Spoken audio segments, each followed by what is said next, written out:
அனைவருக்கும் வணக்கம். ராஜா music works YouTube சேனலுக்கு உங்கள் அனைவரையும் அன்போடு வரவேற்கிறோம். ராஜா மியூசிக் ஒர்க்ஸ் ஆர்டிஸ்ட் செஷனில் இன்னைக்கு நம்ம கூட இருக்கிறவங்க புகழ்பெற்ற வீணை கலைஞர் திரு வி சவுந்தரராஜன் அவர்கள். வணக்கம் சார். வணக்கம். எப்படி இருக்கீங்க sir? Sugary. Super sir. Okay sir, உங்களுடைய இசை பயணம் எப்படி ஸ்டார்ட் ஆச்சுன்றதை சொல்லுங்கள் സാർ. ഞാൻ ശരിക്കും എൻ്റെ നാട് കേരള, കോഴിക്കോട് കൊടുവള്ളി നരിക്കുനി പഞ്ചായത്താണ്. അപ്പോൾ അവിടെ നിന്നാണ് ഞാൻ വരുന്നത്. എൻ്റെ വീട്ടിൽ അച്ഛനും ആർട്ടിസ്റ്റായിരുന്നു, അമ്മ ആർട്ടിസ്റ്റാണ്, ചേട്ടന്മാർ എല്ലാവരും ആർട്ടിസ്റ്റുകളാണ്. അപ്പോൾ അവരുടെ അടുത്ത് ഞാൻ ആദ്യം പാട്ട് തുടങ്ങുന്നത്. ചേട്ടന്മാരാണ് പാട്ട പഠിപ്പിച്ച്. പിന്നെ അതിന് ശേഷം പ്രീ ഡിഗ്രി ഒക്കെ കഴിഞ്ഞതിന് ശേഷം മ്യൂസിക് കോളേജിൽ വീണ പഠിക്കാൻ പോയി.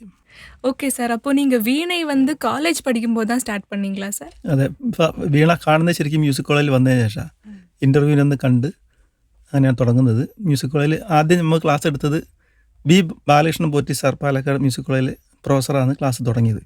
പിന്നെ കോളേജിൽ കുറേ ടീച്ചേഴ്സ് ഉണ്ട്, 5 ടീച്ചർമാരുണ്ടായിരുന്നു. അതിൽ പിന്നെ KS Jaya teacher, Lalitha teacher, Sankaran Namboothiri sir, Baiju sir, Sasikala teacher, Srividya teacher, ഇത്രയും ടീച്ചേഴ്സിൻ്റെ അണ്ടറിലാണ് ഞങ്ങൾ കോഴ്സ്, ഗാനഭൂഷണം കോഴ്സ് കംപ്ലീറ്റ് ചെയ്യുന്നത്.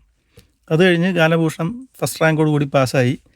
അതിനുശേഷം തിരുവനന്തപുരത്ത് മ്യൂസിക് കോളേജിൽ, സ്വാതിർണ സംഗീത കോളേജിൽ ഗാനപ്രവീണ കോഴ്സിന് വന്ന്, PG കോഴ്സിന് വന്ന് അവിടുത്തെ കുറേ ടീച്ചേഴ്സിൻ്റെ കീഴിൽ നമ്മൾ അഭ്യസിച്ചുകൊണ്ട് നിന്ന് ലാസ്റ്റ് ഇപ്പം പഠിച്ചുകൊണ്ടിരുന്നത് B ശശികുമാർ എന്ന് പറഞ്ഞ വയലിൻ സാറുണ്ടായിരുന്നു. സാറാണ് അതിന് ഹയർ സ്റ്റഡി സാറിൻ്റെ അടുത്ത് പോയിക്കൊണ്ടിരുന്നത്. ഇപ്പോൾ സാറും മരിച്ചുപോയി. ഇപ്പോൾ തന്നെത്താൻ പഠിച്ചുകൊണ്ടിരിക്കുകയാണ്. ஓகே சார், மியூசிக் காலேஜில் நிறைய சப்ஜெக்ட் இருக்கும்ல சார், நீங்கள் ஏன் வீணை சூஸ் பண்ணீங்க? അതിന് കാരണം എൻ്റെ ബ്രദർ ഒരു മ്യൂസിക് ഡയറക്ടർ പാരിസ് ചന്ദ്രൻ എന്നുള്ള പേരിലൊരാളുണ്ടായിരുന്നു. ആ ചേട്ടൻ ചെറുപ്പം മുതൽ സിത്താറ് വായിക്കുമായിരുന്നു.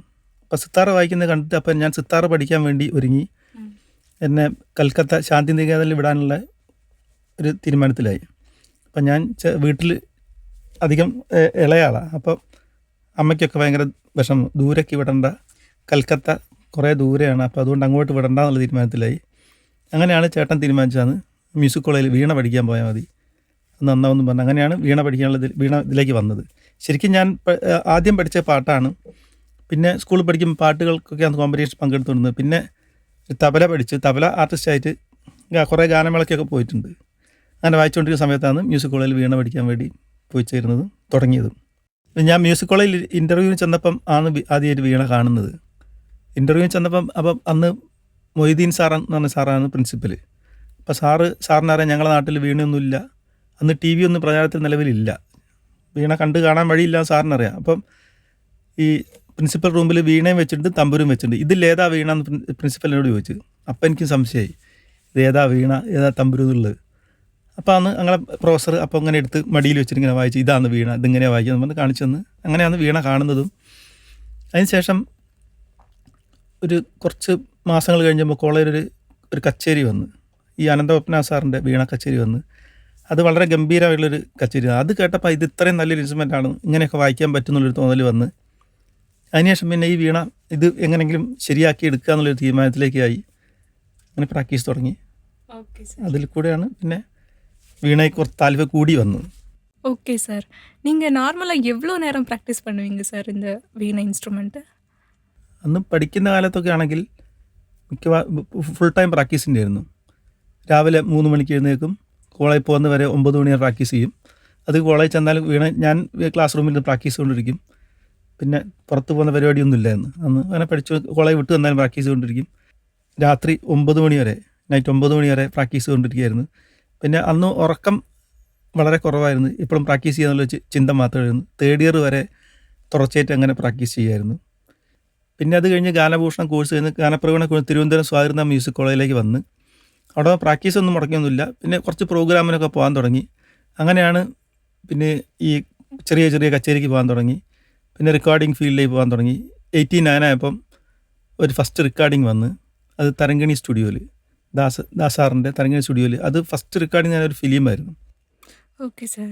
First recording film Kattakkada Balesh ഒരാളെ മ്യൂസിക് ചെയ്തൊരു 2 പാട്ട് വായിക്കാൻ വേണ്ടി പോയി. അങ്ങനെയാണ് ഫസ്റ്റ് റെക്കോർഡിങ് സ്റ്റാർട്ട് പണ്ണത്. Okay sir. உங்களோட ஃபர்ஸ்ட் ரெக்கார்டிங்கே நீங்க ஃபிலிம்ல வாசிச்சிருக்கீங்க. ஸோ அத film. பத்தி உங்களோட எக்ஸ்பீரியன்ஸ் சொல்லுங்க സാർ. അത് ഞാൻ താമസിച്ചിരുന്ന സ്ഥലത്ത് ജിമ്മി കിടങ്ങറ എന്നൊരാളുണ്ടായിരുന്നു. ഈ പുള്ളി സിനിമേൻ്റെ പാട്ട് എഴുതുകയും അസോസിയേറ്റ് ചെയ്യുന്ന ഒരാളായിരുന്നു. അപ്പോൾ ഈ പുള്ളി ഈ ഞാൻ പ്രാക്ടീസ് ചെയ്യുന്നതെല്ലാം ശ്രദ്ധിച്ചുകൊണ്ടിരിക്കുന്ന ഒരാളായിരുന്നു. അപ്പോൾ പുള്ളിക്ക് ഞാൻ വായിക്കുന്നത് കൊള്ളാമെന്നുള്ളൊരു തോന്നൽ വന്നപ്പോൾ പുള്ളി അന്ന് എന്നെ ഈ സിനിമയിലേക്ക് സജസ്റ്റ് ചെയ്ത് ഇതിൽ വായിക്കാൻ ഒരാളുണ്ടെന്ന് പറഞ്ഞ് അങ്ങനെ റെക്കോർഡിങ്ങിന് എന്നെ കൊണ്ടുപോയി തരങ്കിണി സ്റ്റുഡിയോ, ദാസാറിൻ്റെ തരങ്കിണി സ്റ്റുഡിയോ, തിരുവനന്തപുരത്ത് തരങ്കിണി സ്റ്റുഡിയോയിലായിരുന്നു റെക്കോർഡിങ്. പാട്ട് പാടിയ ദാസാറും ചിത്ര ചേച്ചിയാണ് പാടിയിട്ടുള്ളത് പാട്ട്. അതായിരുന്നു എൻ്റെ ഫസ്റ്റ് റെക്കോർഡിങ്. അത് കഴിഞ്ഞ് റെക്കോർഡിങ്ങിന് ഞാൻ ചെന്ന് എനിക്കിതിന് ഒരു ഐഡിയ ഇല്ല. അന്ന് വലിയൊരു സിനിമാ തിയേറ്റർ പോലെ ഒരു ഹോളാണത്. ശരിക്കും അതിൻ്റെ അകത്ത് ചെന്ന് റെക്കോർഡിങ്ങിന് ഇങ്ങനെ നിറയെ 10-20 വയലിനിസ്റ്റ് ഇരിക്കുന്നുണ്ട്, ഈ എല്ലാം തബല, എല്ലാം ഡ്രംസ് എല്ലാം ഇരിക്കുന്നുണ്ട്. അതിൻ്റെ ഇടയിൽ ഞാൻ ചെന്ന് ആകെ ടെൻഷൻ അടിച്ചും കൊണ്ടാണ് ചെല്ലുന്നത്. ഞാൻ ചെന്ന് ബിറ്റ് ഒക്കെ എഴുതി തന്ന് പഠിച്ച് അന്ന് ഓരോ ബൂത്തുകളിലാണ് റെക്കോർഡിങ്. ഓരോ ബൂത്തുകൾ ഓരോ മുറിക്കകത്ത് ഓരോ കൊണ്ട് വെച്ചാൽ കുറ്റിയിടും, അടച്ചു വെക്കും. അതിൻ്റെ അകത്ത് കയറി എന്ത് ചെയ്യണം എന്നാണ് പാട്ട് ഇങ്ങനെ അന്ന് കണ്ടക്ട് ചെയ്യുന്ന സിസ്റ്റമാണെന്നുള്ളത്. അന്ന് ഒരാൾ രഘുമാഷ് എന്ന ഒരാൾ നടുക്കുന്ന് കണ്ടക്ട് ചെയ്യും. ഓരോരുത്തർ പീസ് വരുമ്പോൾ കൈ കാണിക്കും. അപ്പോൾ എൻ്റെ പീസ് ഒന്ന് കൈ കാണിച്ച് ഞാൻ വായിച്ച് എൻ്റെ ഫസ്റ്റ് പാട്ട് റെക്കോർഡിങ് കഴിഞ്ഞ് അപ്പോൾ കൺസോൾ എല്ലാവരും കേൾക്കാൻ പോകും. ഞാനും പോയി കൺസോളിൽ ചെന്ന് കേട്ട് കൊള്ളാലോ എന്നൊക്കെ തോന്നി. എന്നാലും സംശയമുണ്ട് ഇത് ശരിയാണോ തെറ്റാണോ എന്നുള്ളത്. ആരും ഒന്നും പറയുന്നില്ല. അത് കഴിഞ്ഞ് ഞാൻ പിന്നെ അടുത്ത പാട്ട് റെക്കോർഡിങ് കഴിഞ്ഞ് അതൊരു ഡ്യൂറ്റായിരുന്നു. അതും റെക്കോർഡിങ് കഴിഞ്ഞ് അത് കേൾക്കാനൊന്നും പോയില്ല. അപ്പോൾ എനിക്ക് സംശയം ഇത് തെറ്റാണെന്നോ ആരും ഒന്നും പറയുന്നില്ല, കുഴപ്പമായിരിക്കും എന്ന് വെച്ചാൽ ഞാൻ വീണൊക്കെ എടുത്ത് പാക്ക് ചെയ്ത് ഞാൻ വല്ല സ്ഥലം വിട്ടു താമസിച്ച സ്ഥലത്തേക്ക് പോയി. അങ്ങനെ അത് കഴിഞ്ഞ് പിറ്റേ കുറച്ച് ദിവസം കഴിഞ്ഞപ്പം മ്യൂസിക് കോളേജ് ഞാൻ ഇങ്ങനെ ക്ലാസ് റൂം പ്രാക്ടീസ് ചെയ്തുകൊണ്ടിരിക്കുന്ന സമയത്ത് ഈ സിനിമേൻ്റെ ഡയറക്ടറും ഈ എൻ്റെ കൂടെ താമസിക്കുന്ന ആളും കൂടി വന്നിട്ട് എന്നെ വിളിച്ചു. അപ്പം ഞാൻ വെച്ചാൽ ഇത് വായിച്ച് ശരിയാവാത്തതുകൊണ്ട് വന്നതായിരിക്കും, എന്താ ചീത്ത പറയാൻ വന്നതായിരിക്കും എന്ന് വെച്ച് അങ്ങനെ അവർ വന്ന് എന്നെ വിളിച്ച് സംസാരിച്ച് അപ്പോൾ നിനക്കിന്ന് പൈസ വേണ്ടെന്ന് വെച്ചിട്ടുണ്ട്. ഞാൻ പറഞ്ഞു പൈസ എന്തിന്? അപ്പോൾ പൈസ കിട്ടുന്നത് എനിക്ക് ഓർമ്മയില്ല. റെക്കോർഡിങ് വെച്ച് പൈസ വാങ്ങണം എന്നുള്ളത് എനിക്ക് ഓർമ്മയില്ലായിരുന്നു.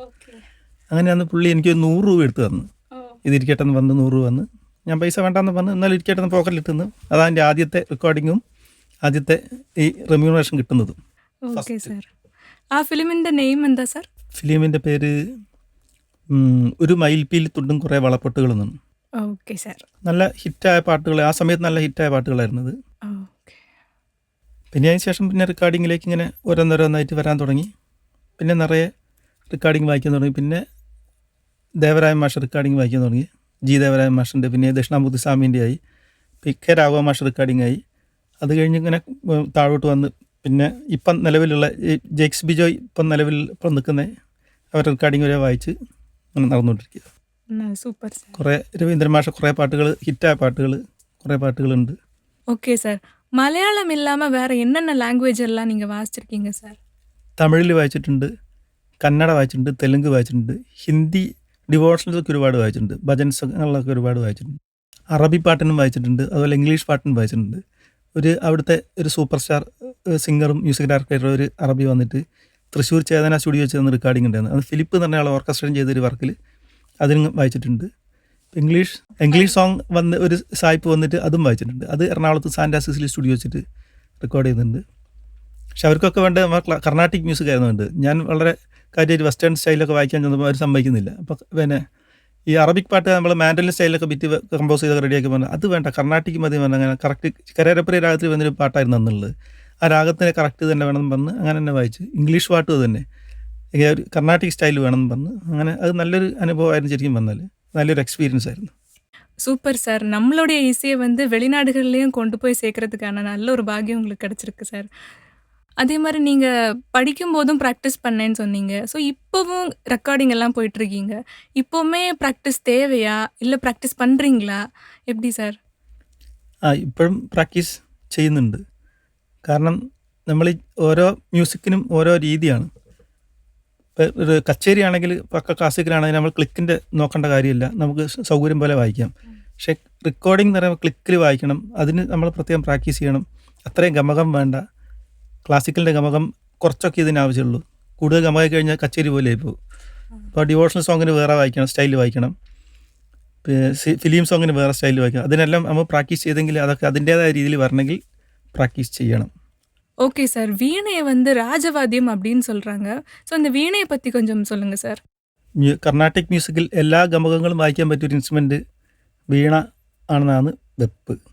പണ്ട് മുതലേ വീണ വയലിന് പകരം ഇപ്പം വയലിൻ വായിക്കുന്ന സ്ഥലത്ത് പണ്ട് വീണയായിരുന്നു പാട്ടിനെ ഫോളോ ചെയ്തുകൊണ്ടിരുന്നത്. പിന്നെ അതിൻ്റെ യാത്രാ ബുദ്ധിമുട്ടും പിന്നെ ഈ പിച്ചിൻ്റെ പ്രശ്നമൊക്കെ വരുന്നതുകൊണ്ട് പിന്നെ അപ്പോഴേക്ക് വയലിൻ വന്ന് സൗകര്യമായി, വോളിയം കൂടുതലുണ്ട്, വീണയ്ക്ക് വോളിയം വളരെ കുറവാണ്. അങ്ങനെയൊക്കെ പ്രശ്നം വന്നപ്പോൾ വീണ പുറകോട്ട് പോയി വയലിൻ പാട്ടിന് സപ്പോർട്ടായിട്ട് നിലവിൽ വന്ന്. Okay sir. குறைஞ்சது இந்த வீணை இன்ஸ்ட்ருமெண்ட் எவ்வளோ நேரம் ப்ராக்டிஸ் பண்ணணும் சார்? ഈ വീണ ഇൻസ്ട്രുമെൻറ്റ് ശരിക്കും ரொம்ப കഷ്ടം ഇൻസ്ട്രുമെൻ്റാണ്. നന്നായി സാധകം ചെയ്തെങ്കിലേ അത് വായിക്കാൻ പറ്റത്തുള്ളൂ. ഇപ്പം ഇന്ന് ഞാൻ റെക്കോർഡിങ്ങിന് ഇവിടെ വരുന്നതിന് മുമ്പേ 3 മണിക്ക് എഴുന്നേറ്റ് പ്രാക്ടീസ് ചെയ്തിട്ടാണ് ഇങ്ങോട്ട് വന്നിട്ടുള്ളത്. അതിനുശേഷം ആണ് ഇവിടെ വന്നിട്ടുള്ളത്. അത് ഈ ഇപ്പം പഠിക്കുന്ന പിള്ളേരാണ് ശരിക്കും പറഞ്ഞാൽ ഒരു 8-10 മണിക്കൂർ ഒരു ദിവസം പ്രാക്ടീസ് ചെയ്തെങ്കിൽ ഇത് ശരിക്കും അവർക്ക് കയ്യൊക്കെ ഒന്ന് വഴങ്ങി കിട്ടുള്ളൂ. അത് അതിനനുസരിച്ച് സാധകം ചെയ്യണം. സാധകം ചെയ്യേണ്ട രീതി അവർ തന്നെത്താൻ കണ്ടുപിടിക്കണം. Wow super sir. பாருங்க மக்களே, இவங்க இன்னைக்கு ரெக்கார்டிங்காகவே காலையில் 3 மணிக்கு எந்திரிச்சு ப்ராக்டிஸ் பண்ணியிருக்காங்க. ஸோ ப்ராக்டிஸ் அப்படின்றது எவ்வளோ முக்கியம், இப்போ உள்ள ஜென்ரேஷனுக்கு அது எவ்வளவு இம்பார்ட்டண்ட் ஆனது அப்படின்றது வந்து சாரை பார்த்து படிச்சுக்கோங்க. ஓகே சார், உங்களுடைய ஃபேமிலியை பற்றி சொல்லுங்கள் சார். എൻ്റെ വൈഫ് വീണ വായിക്കുന്ന ആളാണ്. ക്ലാസ് മാത്രം എടുക്കുന്നത്, പ്രോഗ്രാമിനൊന്നും പോകുന്നില്ല. പിന്നെ മകള് ഇപ്പം വീണ MA കഴിഞ്ഞ് ഫസ്റ്റ് റാങ്കൊക്കെ കിട്ടി ഈ പ്രോഗ്രാമിനെ പോയി തുടങ്ങിയിട്ടുണ്ട്. കൃതി സൗന്ദർ എന്നാണ് അറിയപ്പെടുന്നത്. Okay sir, super sir. പാട്ടും പാടും. ஓகே சார், நம்ம ஸ்டுடியோவில் வாசிக்கும் போது உங்களோட எக்ஸ்பீரியன்ஸ் எப்படி சார் இருந்துச்சு? അത് 2008 ഞാനിവിടെ ഫസ്റ്റ് റെക്കോർഡിങ് വരുന്നത്. അന്നിവിടെ എന്തോ കറണ്ട് ഇല്ലാത്ത പ്രശ്നവും, ഇടയ്ക്ക് കറണ്ട് പോവും, കറണ്ട് വരും. പിന്നെ ഒരു രസമുള്ളൊരു മൈക്ക് ഉണ്ടായിരുന്നു ഇവിടെ. കുറച്ച് സമയം കഴിയുമ്പോൾ അതിൽ നിന്നൊരു സൗണ്ട് വന്ന് മൈക്ക് അങ്ങ് ഓഫ് ആവും. ആ സമയത്ത് പിന്നെ അത് പുറത്ത് കൊണ്ട് ബുള്ളറ്റ് സ്റ്റാർട്ട് ചെയ്തിട്ട് അതിൻ്റെ ലൈറ്റ് വെച്ച് ചൂടാക്കിയിട്ട് അത് പിന്നെ ഇത് വർക്ക് ചെയ്യുന്നത്. ഈ ഒരു അനുഭവം ഇവിടുന്ന് കിട്ടിയില്ല. അത് മറക്കാൻ പറ്റാത്ത അനുഭവമായിരുന്നു. പിന്നെ ഇതിങ്ങനെ ഇവിടെ നല്ല ഭയങ്കരമായിട്ട് വ്യത്യാസം വന്നു തുടങ്ങി. ഓരോ പുരോഗതി വന്ന് ഓരോ സമയത്ത് ഓരോന്ന് കൂടി വരും. അപ്പം അങ്ങനെ അവിടുന്ന് സ്റ്റാർട്ട് ചെയ്ത് ഇപ്പം നല്ല പ്രൊഫഷണൽ രീതിയിൽ തന്നെ ആയിട്ടുണ്ട്. എല്ലാം നല്ല പ്രൊഫഷണൽ എക്യുപ്മെൻസും നല്ല റെക്കോർഡിങ് മിക്സിംഗ് ക്വാളിറ്റി ഇവിടുത്തെ പ്രത്യേകിച്ച് പറയേണ്ട കാര്യമാണ്. അത് മറ്റുള്ള സ്റ്റുഡിയോകൾക്ക് നല്ല മിക്സിംഗ് ഫൈനൽ ഔട്ട്പുട്ട് ഗംഭീരമായിട്ട്, വീണയൊക്കെ നല്ല ടോണാണ് നമുക്ക് കിട്ടുന്നത്. പിന്നെ ഇവിടെ വരുന്നത് വെച്ചാൽ ഒരു ശരിക്കും റെക്കോർഡിങ്ങിൽ വരുന്ന ഫീലല്ല ഇവിടെ ശരിക്കും പറഞ്ഞാലുള്ളത്.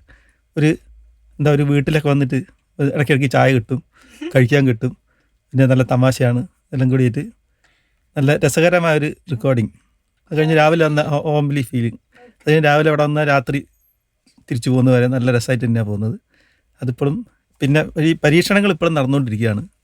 ഓരോ സമയത്തും ഓരോ മൈക്ക് അല്ലെങ്കിൽ എന്തൊക്കെ കേബിൾ അല്ലെ സാധനങ്ങൾ ഇന്നതാന്ന് പറഞ്ഞാൽ അല്ലെ ഇവിടുന്ന് കൊണ്ടുവന്ന് പറഞ്ഞാൽ ഓരോന്നിങ്ങനെ പരീക്ഷിച്ചുകൊണ്ടിരിക്കുകയാണ്. അപ്പം അതുപോലെ ബിറ്റുകൾ പറഞ്ഞു തരും. പിന്നെ സാധാരണ മ്യൂസിക് ഡയറക്ടർമാർ ചിലതൊന്നും ബിറ്റൊന്നും പറഞ്ഞു തരുന്നില്ല. ഇവിടെ വന്നു കഴിഞ്ഞാൽ ബിറ്റുകൾ നമുക്ക് ഇന്ന രീതിയിൽ വേണം, അങ്ങനെ ഒരു തീരുമാനമുണ്ട്. എല്ലാ മ്യൂസിക്കിനും ഒരു തീരുമാനമുണ്ട്. പിന്നെ നമ്മൾ എന്തെങ്കിലും പറഞ്ഞു കഴിഞ്ഞാൽ അത് അംഗീകരിക്കുകയും ചെയ്യും, അതും കൂടി ആവാം എന്ന് പറയുകയും ചെയ്യും. അങ്ങനെയൊക്കെയുള്ളൊരു നല്ലൊരു അനുഭവമാണ് ഇവിടെ സ്റ്റുഡിയോ ഉണ്ടായിട്ടുള്ളത്. ഇനി ഇത് മുമ്പോട്ട് ഇനിയും ഗംഭീരമായിട്ട് തന്നെ പോട്ടെ എന്ന് പ്രാർത്ഥിക്കുകയും ചെയ്യുന്നുണ്ട്. ஓகே சார், நம்ம ஸ்டுடியோவில் உங்களுக்கு பிடிச்ச ப்ராஜெக்ட் எது சார்? കുറേ ക്രിസ്ത്യൻ ഡിവോഷനിൽ വായിച്ചിട്ടുണ്ട്. എല്ലാം നല്ല ഫീലുള്ള പാട്ടുകളാണ് കൂടുതൽ ഇവിടെ ചെയ്യുന്ന പാട്ടുകൾ. തന്നെ ഇവിടെ എഴുതുന്നതും ഇവിടെ തന്നെയാണ്, മ്യൂസിക്കും ഇവിടെ തന്നെയാണ്. അപ്പോൾ അതിനൊരു പ്രത്യേക സുഖമുണ്ട് നമ്മൾ വായിക്കുമ്പം. പിന്നെ അതുപോലെ എല്ലാ ബിറ്റുകളും വായിക്കുമ്പോൾ നമുക്ക് ഒരുപാട് ഫ്രീഡം ഉണ്ട് വായിക്കാൻ. സാധാരണ മസിൽ പിടുത്തം ഇല്ല. അതാണ് വിറ്റിച്ച് ഇച്ചിരി മാറിപ്പോയാലും അത് നല്ലതാണെങ്കിൽ നല്ലതാണെന്നും പറഞ്ഞ് അംഗീകരിക്കും. അതുപോലെ അവർ പറയുന്നത് ഞാൻ വായിക്കാൻ പരമാവധി നന്നാക്കാൻ ശ്രമം നടത്തും. പിന്നെ കൂടുതൽ ഈ രാഘവേന്ദ്ര സ്വാമീൻ്റെ കുറേ വർക്കുകൾ ഇവിടെ വായിച്ചിട്ടുണ്ട്. അത് നല്ല എക്സ്പീരിയൻസ് ആയിരുന്നത്. പിന്നീട് ഇപ്പം നമ്മൾ കുറേ ക്ലാസിക്കൽ ഡാൻസിൻ്റെ പാട്ടുകൾ റെക്കോർഡ് ചെയ്യുന്നുണ്ട്. അതും പ്രത്യേക എക്സ്പീരിയൻസ് തന്നെയാണ്. അതെല്ലാം ജതിക്ക് വരെ നമ്മൾ വീണയിൽ ബിറ്റുകൾ അതിനിടയ്ക്ക് ജതിയുടെ ഇടയ്ക്ക് ബിറ്റ് പോലെയൊക്കെ വായിച്ചിട്ട്, പക്ഷെ അത് ലൈവ് വായിക്കാൻ പാടാം. റെക്കോർഡിങ്ങിന് വളരെ ഗംഭീരമായിട്ട് വായിക്കും, ലൈവിന് വായിക്കാൻ വന്നാൽ ചിലപ്പോൾ പെടും. ஓகே சார், வீணையில் நீங்கள் என்ன மாதிரி ஸ்டைலெல்லாம் வாசிச்சிருக்கீங்க சார்? ഇവിടെ റെക്കോർഡിങ് വായിക്കും ഭയങ്കര രസമാണ്. എന്ന് വെച്ചാൽ ഗിറ്റാർ സ്റ്റൈലിൽ വായിക്കും, ചിലപ്പോൾ പാട്ടിൻ്റെ ബാക്കിംഗ് കോഡ്സ് വായിക്കും വീണയിൽ, ചില ബേസ് ഗിറ്റാർ പോലെ വായിക്കും, ചില മാൻഡോലിൻ പോലെ വായിക്കും, ഇപ്പം ഈ അറേബ്യൻ ഇൻസ്ട്രുമെൻ്റ് പോലെ വായിക്കും, സന്തൂർ പോലെയൊക്കെ എല്ലാ പരീക്ഷണങ്ങളും ഇവിടെ നടത്താറുണ്ട്. പല പാട്ടുകൾക്കും വായിച്ചിട്ടുണ്ട്. Okay sir.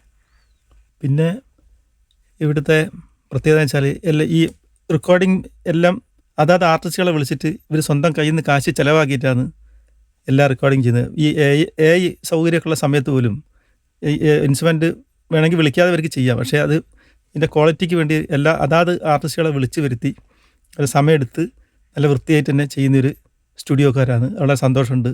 നമുക്ക് വർക്ക് കിട്ടുകയും ചെയ്യും, അവരുടെ വർക്ക് ക്വാളിറ്റി കൂടുകയും ചെയ്യും. ഒരു നല്ലൊരു அபிப்பிராயம் ഈ ஸ்டுடியோ பற்றி പറയാനുണ്ട് எனக்கு. ரொம்ப சந்தோஷம் சார். நீங்கள் இவ்வளோ நாள் எங்கள் கூட சேர்ந்து பயணம் பண்ணதுக்கு. உங்களுடைய இசை பயணம் மென்மேலும் உயரட்டும் சார். நன்றி சார். நன்றி. நன்றி.